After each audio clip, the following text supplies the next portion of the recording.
ये है कि तहरीक इंसाफ को हैरान करने के चक्कर में हुकूमत ने नए बहरान का दरवाजा खोल दिया है।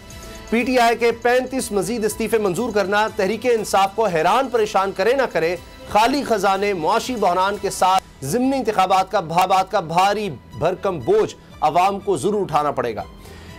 और ये किया धरा उनका है जिन्हें अपने तजर्बाकार होने का जोम था, जिनका दावा था कि ये सियासत नहीं रियासत बचाने आए हैं। मगर हुआ क्या, 9 महीनों में आवाम के हिस्से में सिर्फ मुश्किल फैसले आए। दूसरी तरफ फौरी कानून साजी करके सारे तजर्बाकारों ने 1100 अरब की करप्शन के मुकदमात मुआफ कराए। अब हालात ये है कि रियासत डूबती जा रही है, मगर सितम यह है कि इन तजर्बाकारों का शौक सियासत खत्म होने में नहीं आ रहा। मुल्की ज़र-मुबादला के ज़खायर 4 अरब डॉलर से कम रह गए। मुल्क में 16 दिन का पेट्रोल बाकी रह गया है। एलसीज ना खुलने से हजारों कंटेनर्स बंदरगाहों पर फंसे हुए हैं। अब तो आवाम बीमार होने का खतरा भी मोल नहीं ले सकते। मुल्क में अद्वियात साज कंपनियों के पास सिर्फ 15 दिन का खाम माल बाकी रह गया है। स्टॉक एक्सचेंज क्रैश कर गई है। गैर मुल्की सरमायाकारी में 59% कमी हुई है। हमेशा मदद करने वाले सऊदी अरब ने भी अब हाथ खड़े कर दिए हैं। अगली बार बगैर किसी शर्त के कर्ज नहीं मिलेगा, मगर हुकूमत सियासत फरमा रही है। कौमी इत्तेफाक राय की राह में रोड़े अटका रही है।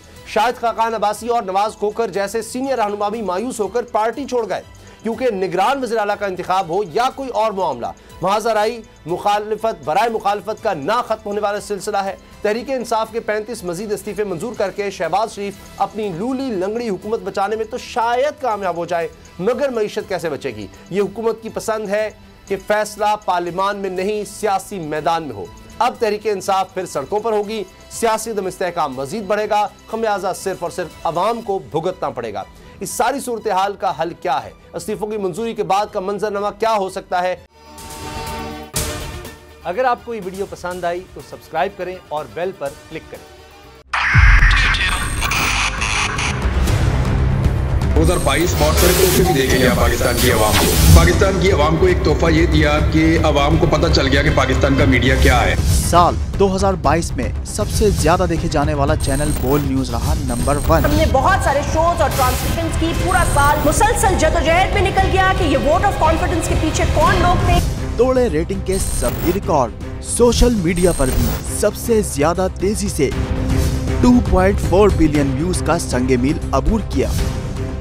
एंकर्स को भी आवाम में सबसे ज्यादा मकबूलियत मिली और सोशल मीडिया पर भी बोल रहा सब पर भारी। सब्सक्राइब करें और बेल दबाएं ताकि कोई खबर रह न जाए।